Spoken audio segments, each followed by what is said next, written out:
और हम परमेश्वर की जो इच्छा इस पृथ्वी के ऊपर पे परमेश्वर ने हमें रखा है उसे हमें पूरा करना है। यीशु मसीह ने प्रार्थना किया, मेरी नहीं परंतु तेरी इच्छा पूरी हो जाए। उस गethsemane के बगीचे में भी यीशु मसीह वहां पे एक पर्पस के साथ जब पृथ्वी के ऊपर पे था, जब वहां पर एक कठिन समय में से होकर जब यीशु मसीह को गुजरना था, जब उस प्याले में से यीशु मसीह को पीना था, यीशु मसीह कहता है मेरी नहीं परंतु तेरी इच्छा पूरी हो जाए। बाइबल के अंदर में अगर हम देखें जितने भी कैरेक्टर्स हैं, जितने भी लोगों का वर्णन है, हर एक का कुछ ना कुछ पर्पस है। और मैं जब बाइबल के अंदर मैंने कुछ कैरेक्टर्स इस तरह से उठा रहा था, हम आदम और हवा के विषय में देखते हैं। परमेश्वर आदम से कहता है, हवा से कहता है कि फलो फूलो और इस पृथ्वी के ऊपर पर भर जाओ। एक पर्पस परमेश्वर ने उन्हें दिया था, इस पृथ्वी के अधिकारी हो जाओ, लेकिन उन्होंने उस पर्पस को फुलफिल नहीं कर पाए। हम नूह के विषय में देखते हैं, परमेश्वर ने उसे इस पृथ्वी के ऊपर पे रखा so that he can build the arc. वो उस नूह वो अपने उस जहाज को बना सके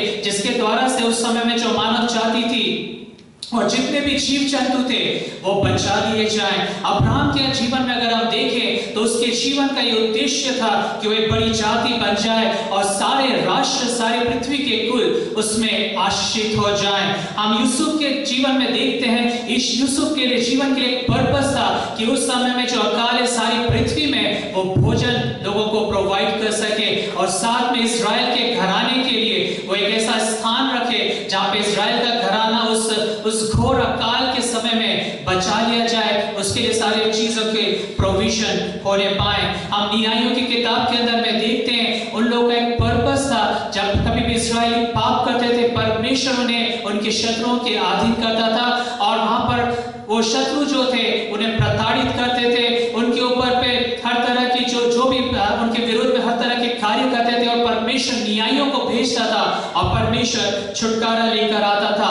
दाऊद के जीवन में अगर हम देखें, परमेश्वर उसके जीवन के लिए एक पर्पस दिया so that he can establish the kingdom. एक ऐसा राज्य जिसके लीनिएज से यीशु मसीह इस संसार में आ सके, एक ऐसा धर्मी राजा होने के लिए परमेश्वर ने दाऊद को नियुक्त करा। सुलेमान को हम देखें, परमेश्वर ने उसे एक पर्पस दिया, इतनी बहुतायत की बुद्धि दी ताकि वो यरूशलेम के मंदिर को स्थापित कर सके। एलिया के जीवन में हम देखते हैं, एलिया के नाम का अर्थ है माय गॉड इज लॉर्ड। और एलिया जब बाल के पुजारियों को चैलेंज करता है और जब परमेश्वर आग से उत्तर देता है तब समस्त इस्राएल पुकार उठता है, यहोवा ही परमेश्वर है, यहोवा ही परमेश्वर। That was the purpose for the ministry of the life of Elijah. और हम फिर देखते हैं एलीशा के जीवन में जिसके नाम का अर्थ है माय गॉड सेव्स, मेरा परमेश्वर छुड़ाने वाला, मेरा परमेश्वर बचाने वाला है। और एलीशा के जीवन में जब मैं उसके देख रहा था मिनिस्ट्रीज के अंदर में, उसने सचमुच में लोगों को अकाल के समय छुड़ाया। उस मृत पानी में से उस मृत पानी को चंगा करके वहां पे चंगाई को लेकर आया। एक अनप्रोडक्टिव लैंड को उसने फिर से प्रोडक्टिव बना दिया और जो कटोरे के अंदर में या जो मटके के अंदर में मृत्यु थी उस मृत्यु को उसने पलट दिया। शुनेमेन का जो बेटा है उसको वापस उसने जीवन दिया। नामान की कोड़ को उसने चंगाई दिया। और हम देखते हैं सिमरोन के जो अंदर में फैमिन था या जो उसके अंदर में एक बड़ा अकाल पड़ा था उसको उसने पलट कर रख दिया। और उसके अंदर में हम उसकी मिनिस्ट्री के तरफ से देखते हैं, उसका एक पर्पस परमेश्वर ने रखा था ताकि ये बात प्रकट हो कि परमेश्वर बचाने वाला परमेश्वर है। यीशु मसीह वो एक पर्पस के साथ इस पृथ्वी पे था ताकि सारी मानव जाति को उद्धार लेकर आ सके। पतरस के लिए एक पर्पस था ताकि वो चर्च को एस्टैब्लिश कर सके।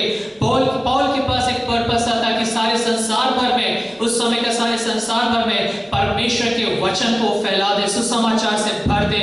और यूहन्ना के पास एक पर्पस था so that he can write the book of revelation. और हर एक के जीवन के अंदर में एक पर्पस है। और आज जब हमें संसार में पाए जाते हैं, हम जो विश्वासी लोग हैं, हमारे जीवन के लिए भी एक उद्देश्य है और हमारे लिए बहुत जरूरी है इस अंत के समय में हम उस पर्पस को पूरा करें। हम परमेश्वर की बातों को कंसीव करें, गर्भ धारण करें और उसे जन्म दें ताकि परमेश्वर की बातें इस संसार के अंदर में पूरी होने पाए। और हम इन तमाम लोगों को देखते हैं और भी आप लोगों को देखें, एस्तर को, रूथ को, हर एक के जीवन का परमेश्वर ने एक उद्देश्य रखा था। उन्होंने परमेश्वर की बातों को ग्रहण किया, अपने जीवन के अंदर में उन्होंने ले लिया और उसे बर्थ आउट करा और उन चीजों को, परमेश्वर की बातों को लेकर इस संसार के अंदर में आए। Now the thing is, what keeps away from conceiving? क्या बातें हैं जो हमें गर्भ धारण करने से रोकती हैं? क्या बातें हैं जो हमें परमेश्वर की बातों को जन्म देने से रोकती रोकती है, परमेश्वर के पर्पस को फुलफिल करने से रोकती हैं, उसका उत्तर यह है, इट्स अ स्पिरिचुअल बैरनेस। आत्मिक बांझपन जो होता है वो हमारे जीवन के अंदर में हमें रोकता है कि हम परमेश्वर की बातों को उसको गर्भ धारण ना कर सके, परमेश्वर की बातों को हम जन्म ना देने पाए। और बाइबल के अंदर में हम आज की शाम कुछ बातों को देखेंगे और हम मसीह जीवन के अंदर में हैं। जब हम विश्वासी लोग हैं, हमारे जीवन के अंदर में भी आत्मिक बांझपन पाया जाता है। बाइबल एक कारण भी बताती है आत्मिक बांझपन का। अगर आप भजन संहिता की किताब उसका 107वां अध्याय उसके 33 और 34वें पद में पढ़े तो उसके 34वें पद में बाइबल कहती है, वो फलवंत भूमि को नोनी करता है, ये वहां के रहने वालों की दुष्टता के कारण होता है। पाप के कारण, लोगों की दुष्टता के कारण एक अनबैलेंसनेस आती है, एक बांझपन आता है। लेकिन आज की शाम जबकि हम परमेश्वर की जो कलीसिया है, यीशु मसीह का जब हम विश्वास करने वाले लोग हैं, इस साल के अंत तक हम आ चुके हैं। हर साल हमने नया साल बनाया, हर साल हम एक नए साल के अंत में पहुंचते हैं और दूसरे साल की तैयारी करते हैं। लेकिन क्या हमारे जीवन के अंदर हम परमेश्वर की बातों को पूरा कर रहे हैं? क्या हम परमेश्वर के पर्पस को जो उसने हमारे लिए रखा है इस पृथ्वी पर, हम उसे पूरा कर रहे हैं? नहीं तो एक और साल हमारा ऐसा ही बर्बाद हो जाएगा। परमेश्वर कभी भी हमें नहीं चाहता कि हम बांझपन की अवस्था में रहें, हमेशा वो चाहता है कि हम फ्रूटफुलनेस में रहें, हम परमेश्वर की बातों को इस पृथ्वी के ऊपर पर लेकर आए। यशायाह की किताब उसका 54वां अध्याय उसका पहला पद बाइबल कहती है, हे बांझ तू जो पुत्रहीन है जय जयकार कर, तू जिसे जन्माने की पीड़ा न हुई, गला खोलकर जय जयकार कर और पुकार, क्योंकि त्यागी हुई के लड़के सुहागिन के लड़कों से अधिक होंगे। यहोवा का यही वचन है, अपने तंबू का स्थान चौड़ा कर और तेरे डेरे के पट्ट लंबे किए जाएं। हाथ मत रो, रस्सियों को लंबी और खूंटों को दृढ़ कर, क्योंकि तू दाहिने बाएं फैलेगी और तेरा वंश जाति जाति का अधिकारी होगा। This is what God wants us from us. परमेश्वर चाहता है कि हम फले फूले, हम फ्रूटफुल हो जाएं और इस देश के ऊपर पर हम अधिकारी हो जाएं। हम परमेश्वर की बातों को इस संसार के अंदर में, इस देश के अंदर में जन्माने पाएं। हम परमेश्वर की बातों को अपने जीवन में गर्भ धारण करने पाएं। और कुछ बातों को आज की शाम हम परमेश्वर के वचन में देखेंगे, that how we can conceive and birth out the things of God. So पहली बात आज की शाम जो हम देखने जा रहे हैं वो है लूका की किताब उसका पहला अध्याय उसके 11 से लेके 13वें पद। लूका की किताब उसका पहला अध्याय 11 से लेके 13 पद। वहां पे बाइबल कहती है कि प्रभु का एक स्वर्गदूत धूप की वेदी की दाहिनी ओर खड़ा हुआ उसको दिखाई दिया और जकरिया देखकर घबराया और उस पर बड़ा भय छा गया। परंतु स्वर्गदूत ने उससे कहा, हे जकरिया भयभीत ना हो, क्योंकि तेरी प्रार्थना सुन ली गई है और तेरी पत्नी एलीशिबा से तेरे लिए एक पुत्र उत्पन्न होगा और तू उसका नाम यूहन्ना रखना।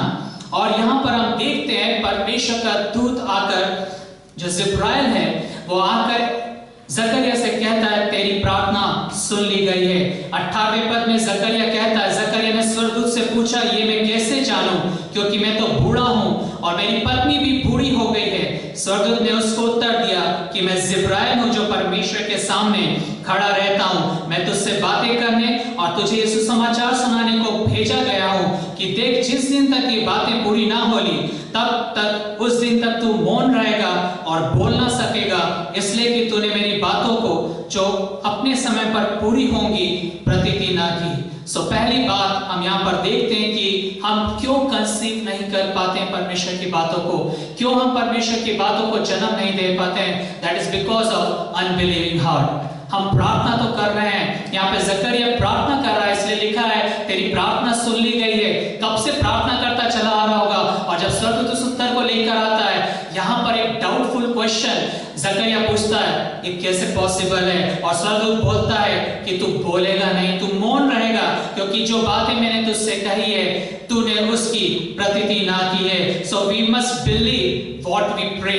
कई बार हम ऐसे ही प्रार्थना करते चले जाते हैं। यहाँ पे जो प्रेयर पॉइंट्स आते हैं, हमें से कितने लोग गहराई में जाके उन प्रेयर पॉइंट्स के लिए प्रार्थना करते हैं। हम बहुत बार कैजुअली प्रार्थना करते हैं, एक अविश्वासी मन के साथ प्रार्थना करते हैं, सुन ली गई तो सुन ली गई, ना सुने परमेश्वर तो ना सुने, मुझे कोई फर्क नहीं पड़ता है। और यही हम यहाँ पे देखते हैं कि जकरिया प्रार्थना तो कर रहा है, अविश्वासी मन के साथ। Our words are faith builder and our words are also the faith destroyer। हम इस बात को समझना है। और जिब्राइल बोलता है कि तू जब तक ये बात पूरी ना हो जाए तो गूंगा रहेगा, तेरा मुंह बंद रहेगा। सो हम कई बार जानते हुए और अनजाने में भी हम परमेश्वर के इच्छा के लिए प्रार्थना कर लेते हैं, लेकिन हम उस पर विश्वास नहीं करते। हाँ प्रभु तेरा राज्य है, हाँ प्रभु मैं तेरे लिए सेवकाई करना चाहता हूँ, हाँ परमेश्वर हमारे चर्च में कई अन्य जाति से लोग आ सके, प्रभु जिस जगह में रहता वहां पे एक बड़ा उद्धार का कार्य हो सके, मैं अपने पड़ोसियों के लिए प्रार्थना करता हूँ, लेकिन हम अविश्वासी मन से अनजाने तरीके से प्रार्थना करते हैं। So unbelieving heart stops us from conceiving and birthing the plans of God. So believing heart makes you to conceive and birthing out the things of God. So पहली बात है, जब आप विश्वास करेंगे, आपका विश्वासी हृदय आपको इस योग्य बनाएगा कि आप परमेश्वर की बातों को गर्भ धारण कर सके, अपने अंदर में ले सके और आप उसे इस संसार के अंदर में प्रकट रूप से लेकर आ जाएं। लोग उस बात को देखने पाएंगे। हम मिनिस्ट्रीज के लिए प्रार्थना करते हैं कि वो बढ़े, लेकिन हम क्वेश्चन पूछते हैं हाउ विल इट हैपन। हम चंगाई के लिए प्रार्थना करते हैं, लेकिन हम यही प्रश्न पूछते हैं कहीं ना कहीं मन में, क्या संभव है, क्या मैं चंगा हो पाऊंगा? मेरी बीमारी तो ऐसी है जिसका कोई इलाज नहीं है, प्रभु मुझे चंगाई देना, लेकिन कहीं ना कहीं डाउट है कैसे संभव होगा। Many a times we question like this, but we have to believe in the word of God। और जिब्राइल बोलता है मैं परमेश्वर यहोवा के सम्मुख में खड़ा रहने वाला स्वर्गदूत हूं, मैं वहीं से आया हूं। So we have to believe in the God। और 64वें पद में बाइबल कहती है, पहला 64 लूका की किताब, तब उसका मुंह और जीभ तुरंत खुल गई और वो बोलने और परमेश्वर का धन्यवाद करने लगा। So start praising God, stop speaking out your doubts। आप परमेश्वर की आराधना स्तुति करना आरंभ करें। जब हम स्वर्ग जाएंगे, हम में से हर एक जन को इस बात का रिग्रेट जरूर होगा जब हम इस बात को जानेंगे कि हम अपने अविश्वासी हृदय के कारण से परमेश्वर की बातों को इस संसार में पूरा नहीं होने दिए। हमारा अविश्वासी हृदय एक रुकावट का कारण बना कि हमने प्रार्थना तो किया, लेकिन परमेश्वर उन बातों को करने पर था, लेकिन हमारा अविश्वासी जो हृदय था वो उसके आड़े आ गया और हम परमेश्वर के कार्यों को अपनी मिनिस्ट्री फील्ड में, अपने चर्च में, हमारे कार्यस्थल में, हमारे जीवन के अंदर में हम उसको अकम्प्लिश नहीं कर पाए। सो पहली बात, हमें विश्वासी हृदय रखना है। दूसरी बात, आज की शाम हम परमेश्वर के वचन में देखेंगे, लूका की किताब उसका पहला अध्याय उसका 26वां पद, वहां पे लिखा है 6वें महीने में परमेश्वर की ओर से जिब्राइल स्वर्गदूत गलील के नासरत नगर में एक कुंवारी के पास भेजा गया। मरियम ने स्वर्गदूत से कहा ये क्यों कर होगा। और हम यहाँ पे देखते हैं 26वें पद में कि जिब्राइल परमेश्वर के उस प्लान को लेकर आता है कि तू जो है गर्भवती होगी और तू एक पुत्र जनेगी, और तमाम उन बातों को हम अच्छी तरह से जानते, उसकी गहराई में मैं नहीं जाऊंगा। लेकिन 34वें पद में मरियम ने स्वर्गदूत से कहा ये क्यों कर होगा, मैं तो पुरुष को जानती ही नहीं। स्वर्गदूत ने उसको उत्तर दिया कि पवित्र आत्मा तुझ पर उतरेगा और परम प्रधान की सामर्थ तुझ पर छाया करेगी, इसलिए वो पवित्र जो उत्पन्न होने वाला है परमेश्वर का पुत्र कहलाएगा। 38वें पद में मरियम ने कहा देख मैं प्रभु की दासी हूं, मुझे तेरे वचन के अनुसार हो। तब स्वर्गदूत उसके पास से चला गया। दूसरी बात, how we can conceive the things of God is that we have to be ready and available for God's will। परमेश्वर की इच्छा को पूरी करने के लिए हमें हमेशा तत्पर तैयार रहना है, हमेशा उपलब्ध रहना है, ताकि हम परमेश्वर की बातों को इस संसार में जन्माने पाएं, परमेश्वर के प्लान्स को इस संसार के अंदर में हम फुलफिल करने पाएं। We conceive the things of God through our availability। हम परमेश्वर की बातों को गर्भ धारण करते हैं हमारी उपलब्धता के कारण से, और परमेश्वर की हाथों में अपने आप को हम समर्पित जब करते हैं तब हम परमेश्वर की बातों को कंसीव कर सकते हैं। And it's a willing heart and a heart of a servant. एक ऐसा हृदय जो हमेशा तैयार है, एक ऐसे दास का हृदय जो हमेशा तैयार है ताकि अपनी स्वामी की आवाज को सुन सके। और मरियम कहती है देख मैं प्रभु की दासी हूं, मुझे तेरे वचन के अनुसार हो।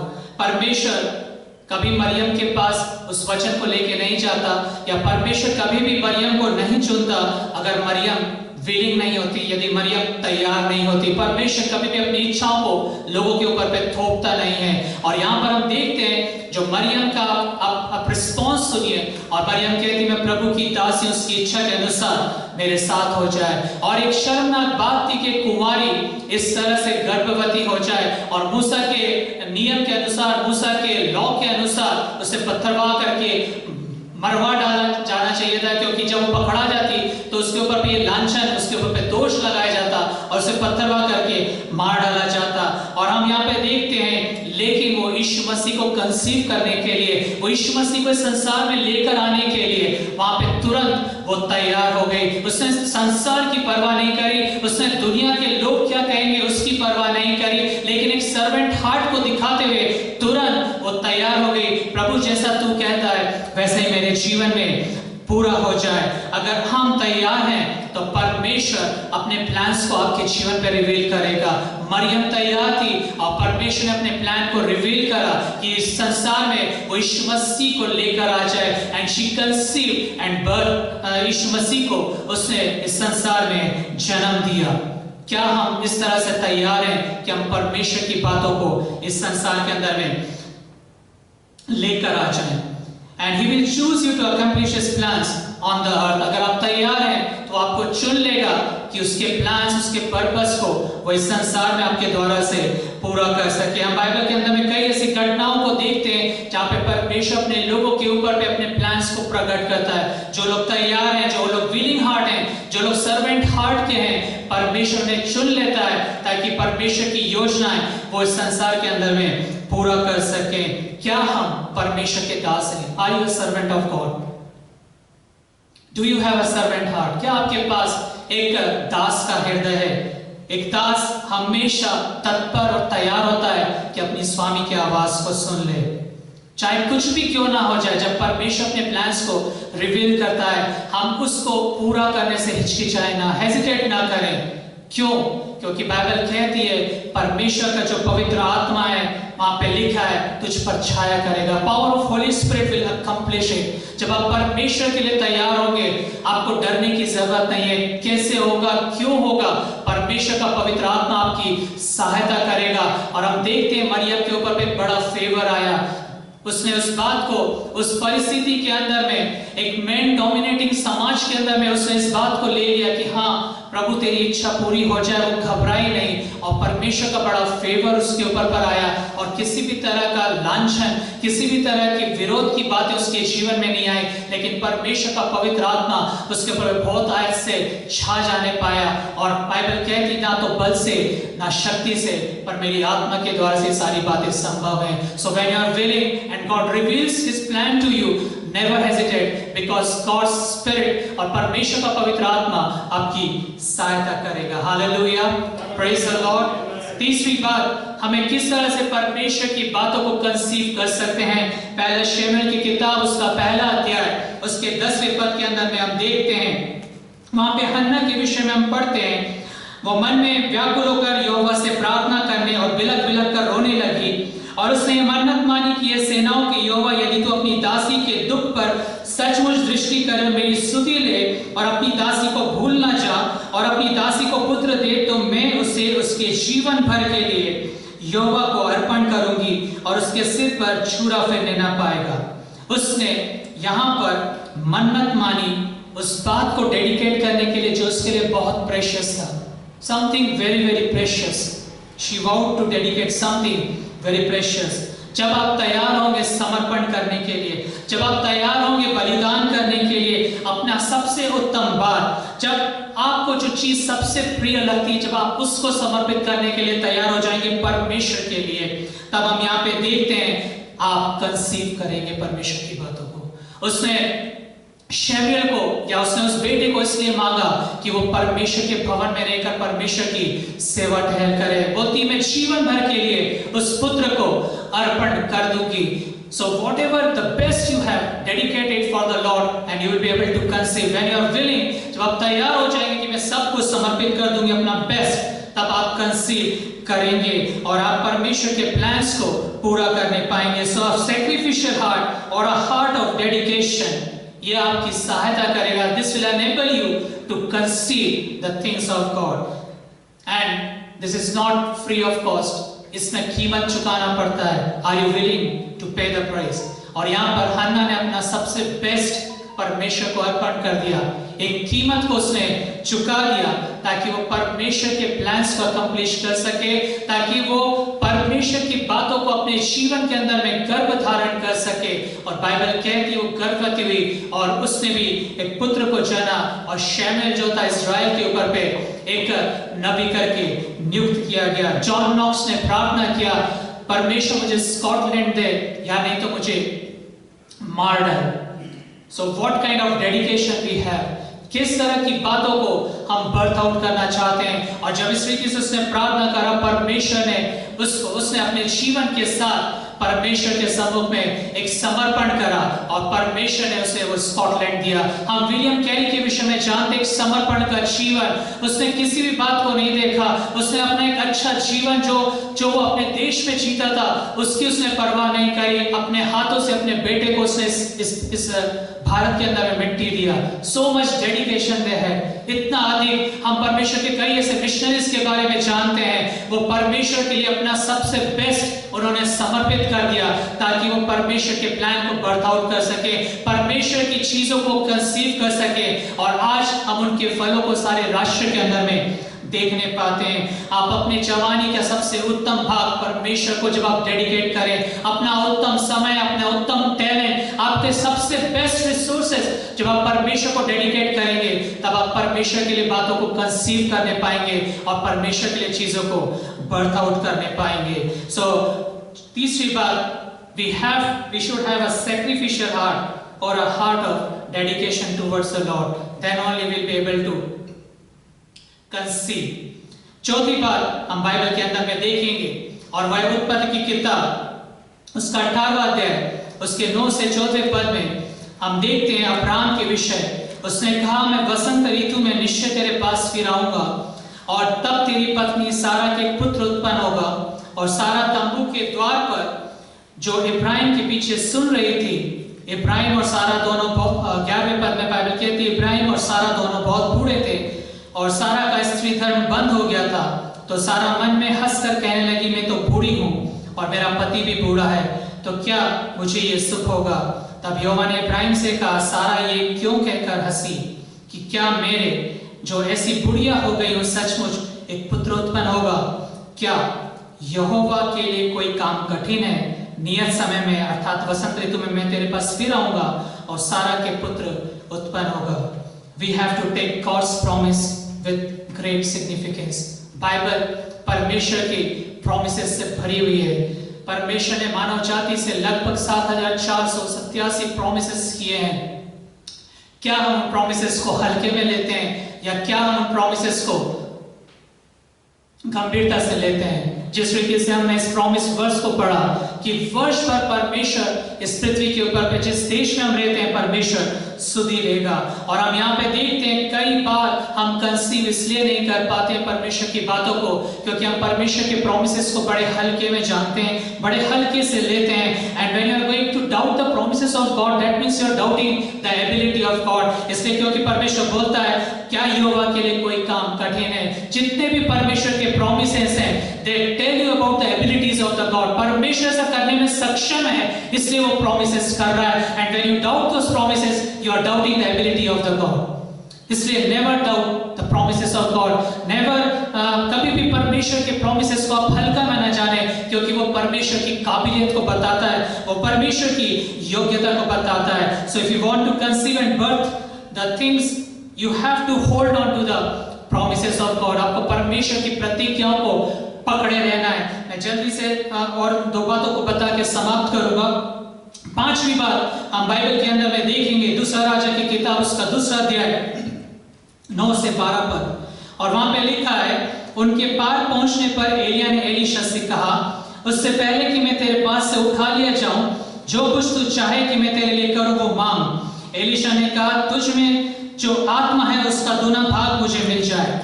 एलिया ने कहा, तूने कठिन बात मांगी है, तो भी यदि तू मुझे उठा लिए जाने के बाद देखने पाए तो तेरे लिए ऐसा ही होगा, नहीं तो ना होगा. वे चलते चलते बातें कर रहे थे कि अचानक एक अग्निमय रथ और अग्निमय घोड़ों ने उनको अलग अलग किया और एलिया बवंडर में होकर स्वर्ग पर चढ़ गया और उसे एलीशा देखता और पुकारता रहा, हाय मेरे पिता, हाय मेरे पिता। और हम इन तमाम बातों को देखते हैं। How we can conceive. The fifth thing is don't lose the vision in storm. आप तूफान में और आंधी में अपने दर्शन को ना खोए, तब आप परमेश्वर की बातों को कंसीव करने पाएंगे और परमेश्वर की चीजों को बर्थ आउट करने पाएंगे। Praise the Lord, praise the Lord. और वहां पे एलीशा ने जो है एलिया को अपनी दृष्टि से ओझल नहीं होने दिया, अपने दर्शन को वो बनाए रखा, चाहे कितना भी आंधी तूफान क्यों ना आ गया, लेकिन वो उस विजन में कायम था। वो एलिया को देखता रहा। वो परमेश्वर के पीछे हमें परसिवियरिंग करना है, परमेश्वर के पीछे में लगातार बने रहना एक डिटर्मिनेशन की बात है। कभी भी उस दर्शन को अपनी आंखों से ओझल ना होने दें, चाहे कैसी भी समस्या क्यों ना है, चाहे कैसी भी परेशानी क्यों ना है। अगर हम परमेश्वर की उन बातों को बर्थ आउट करना चाहते हैं, अगर हम परमेश्वर की इन बातों को कंसीव करना चाहते हैं, जिस रीति से एलीशा चाहता था कि वो डबल पोर्शन ऑफ एनॉइंटिंग उसके अंदर में आ जाए, वो लगातार उस बात को देखता रहा। बहुत सारे परमेश्वर के सेवक हैं, स्टार्ट तो करते हैं, बीच में ऐसे संकट आते हैं, बीच में ऐसे भंवर आते हैं, बीच में ऐसे तूफान आते हैं जहां पे वो अपने दर्शन को खो देते हैं, जहां पे वो अपने दर्शन के साथ कॉम्प्रोमाइज करते हैं और उनकी मिनिस्ट्री अनफ्रूटफुल हो जाती है, उनका जीवन अनफ्रूटफुल हो जाता है। बहुत थोड़े से लोग हैं जो लगातार अपने दर्शन में बने हुए हैं, जिनकी आंखें लगातार उन बातों को पाने के लिए बनी हुई हैं। Then only we can conceive the things of God. So हमेशा इस बात को आप ध्यान रखें कि हम अपने दर्शन को ना खोएं, चाहे कैसे भी संकट का समय आए, हम उस विश्वास में, उस मजबूती के साथ बने रहें। जो बातें परमेश्वर ने हमारे लिए तैयार किया है वो एक अद्भुत बातें हैं। छठी और अंतिम बात मैं कह के समाप्त करूंगा। हम क्यों कंसीव कर सकते हैं, किस तरह से हम कंसीव कर सकते हैं। हम एजेकिएल की किताब उसका 37वां अध्याय 1 से लेके 10 पद के अंदर में देखते हैं, यहोवा की शक्ति मुझ पर हुई। कोई भी जन पढ़, एजेकिएल 37 1 से 10। यहोवा का यह वचन मेरे पास पहुंचा। 30 यहोवा की शक्ति मुझ पर हुई और वह मुझ में अपना आत्मा समा कर वहां ले गया और मुझे तराई के बीच खड़ा कर दिया। वह तराई हड्डियों से भरी हुई थी।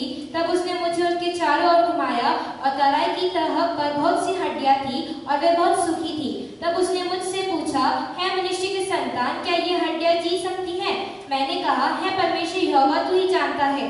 तब उसने मुझसे कहा, इन हड्डियों से भविष्यवाणी करके कह, है सूखी हड्डियों, यहोवा का वचन सुनो। परमेश्वर यहोवा तुम हड्डियों से यूं कहता है, देखो मैं आप तुम में सांस समवाऊंगा और तुम जी उठोगी। मैं तुम्हारी नसें उपजा कर मांस चढ़ाऊंगा और तुम में को चमड़े से ढांपूंगा और तुम में मांस समा कर और तुम जी जाओगी और तुम जान लोगी कि मैं यहोवा हूँ। इस आगे के अनुसार मैं भविष्यवाणी करने लगा और मैं भविष्यवाणी कर ही रहा था कि एक आहट आई और भुईडोल हुआ और वे हड्डियां इकट्ठी होकर हड्डी से हड्डी जुड़ गई।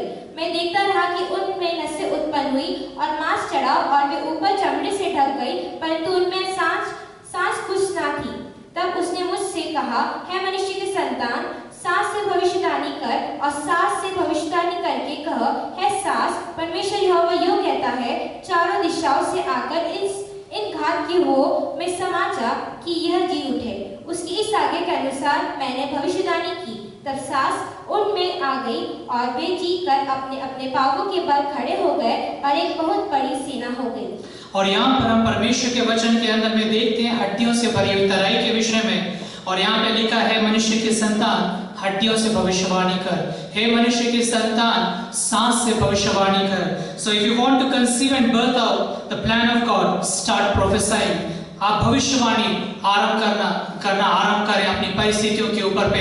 आप परमेश्वर की बातों को बोलना आरंभ करें। अगर आप कंसीव करना चाहते हैं, अगर आप गर्भ धारण करना चाहते हैं, तो आप भविष्यवाणी करना आरंभ करें। और ये आपकी मृत अवस्था के अंदर में, ये आपकी मरी हुई परिस्थितियों के अंदर में जीवन को लेकर आएगा। और जब यहाँ पर वो भविष्यवाणी करता है, उस मृत हड्डियों के ऊपर पे मांस, नस और सारी चीजें से वो चढ़ जाती हैं और उसके बाद भी वहां पे फिर से हम देखते हैं परमेश्वर कहता है सांस से भविष्यवाणी कर, और वो सांस वहां पर कार्य करने लगती है। सो स्टार्ट प्रोफेसाई, लेकिन कैसे, how we are going to do it? क्योंकि आप यहेजकेल की किताब उसके 37वें अध्याय उसके पहले पद में पढ़े, वो मुझ में आत्मा समवाकर बाहर ले गया। It's only possible when you are filled with the spirit of God. और बाइबल कहती प्रेरितों के काम की किताब 19वां अध्याय उसके 6ठे पद, जब पौलुस ने उन पर हाथ रखे तो पवित्र आत्मा उन पर उतरा और वे भिन्न भिन्न भाषा बोलने लगे और भविष्यवाणी करने लगे। योएल की किताब उसका 2वां अध्याय उसका 28वें पद में बाइबल कहती है,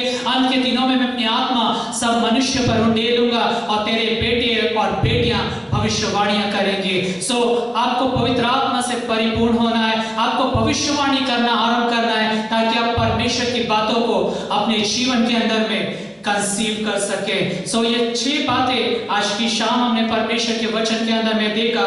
पहला बात कि हमारे पास एक विश्वासी हृदय होना चाहिए। दूसरी बात, हमारे अंदर में एक विलिंग हार्ट होना चाहिए। तीसरी बात आज की शाम हमने देखा कि हमारे जीवन के अंदर में एक सैक्रिफिशियल और या हार्ट ऑफ डेडिकेशन होना चाहिए या सैक्रिफिशियल हार्ट होना चाहिए। चौथी बात हमने परमेश्वर के वचन के अंदर में देखा that we should hold on to the promises of God. परमेश्वर की प्रतिज्ञाओं को हमें हल्के में नहीं जानना है। और पांचवी बात, नेवर लूज योर विजन, कभी भी अपने दर्शन को ना खोएं। Hold on to your vision, अपने विजन में अपने दर्शन को आप पकड़े रहें। और छठी बात, पवित्र आत्मा से परिपूर्ण होकर आप अपने जीवन के अंदर में परिस्थितियों के ऊपर पे भविष्यवाणी करना आरंभ करें। आज हम साल के अंतिम समय में हैं। एक नई बात परमेश्वर आने वाले साल में करने जा रहा है। क्या हम ऐसे ही इस साल के अंदर में प्रवेश कर जाएंगे, या नहीं तो ये आने वाला साल हम कुछ बातें परमेश्वर की ओर से कंसीव कर कर इस ईयर 2021 में डिलीवर करने जा रहे हैं इस nation. As a church, as a believer अपने आप को हम तैयार करें। आज की शाम हम अपने हृदयों को तैयार करें, हम अपने स्थानों में खड़े हो जाएं और हम अपने हृदयों को तैयार करें। और एक हम उस आराधना के गीत को, I enter the Holi of Holis, let's conceive the things of God. हो सकता है बीती समय में कुछ दर्शन की बातें थी जो आपके जीवन में परमेश्वर ने दिया। जब आपने यीशु मसीह को ग्रहण करा, जब आपने सेवकाई को आरंभ करा, जब आपने प्रभु को अपने जीवन में ग्रहण करा, आज शायद उस दर्शन की बातों को आप भूल गए। आपके अंदर में बहुत सारी इच्छाएं, मैं परमेश्वर के लिए ये करना चाहता हूँ, वो करना चाहता हूँ, लेकिन आप उन बातों को कंसीव नहीं कर पा रहे। मैं सेवकाई करना चाहता हूँ, लेकिन मेरे जीवन में प्रार्थना के लिए डेडिकेशन नहीं है, मेरे जीवन में पवित्रता का जीवन जीने के लिए डेडिकेशन नहीं है। बहुत सारी चीजें हम अपने जीवन को आज परमेश्वर के सम्मुख में फिर से कंसीव करना चालू करें। When you enter the holy of holies, परमेश्वर का पवित्र आत्मा तुझ पर छाया करेगा and you will conceive. Start worshiping the Lord. I enter the holy of holies. I enter through the blood of the Lamb. I enter to worship you only. I enter to honor I am. Lord, I worship you. I worship you. Lord, I worship you. I worship you. For your name is holy. Holy Lord. For your name is holy.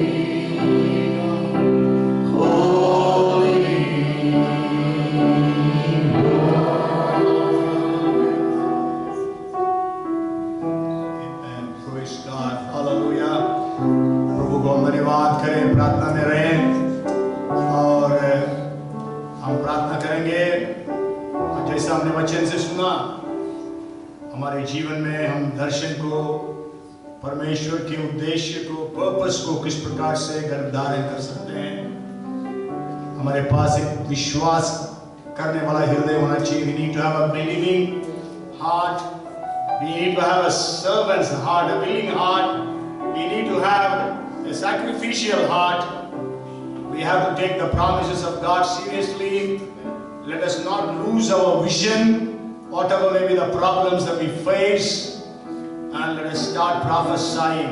हमने सुना कि हमारा हृदय विश्वास से भरा रहे और हमारे अंदर एक तैयार का हृदय और एक सेवक का हृदय हो और एक बलिदान त्याग के साथ का हृदय हो, और हम परमेश्वर के प्रतिज्ञाओं को पूरी गंभीरता से लें और अपने दर्शन को कभी ना खोएं और हम भविष्यवाणियां करना शुरू करें। प्रभु का हम धन्यवाद करते हैं इस सुंदर वचन के लिए, और साथ हम लोग प्रार्थना करेंगे हर्षन के लिए। पास्टर पॉल के बेटा वो अभी पहुंचने वाला है, पहुंच गया होगा अभी हॉस्पिटल, मैंने जो लिखा था प्लानेट शेकर में, उसके लिए भी प्रार्थना करें। वो कोविड-19 से पूरी तरह से चंगाई को प्राप्त करें। Let's praise God for Ranjit's wonderful testimony।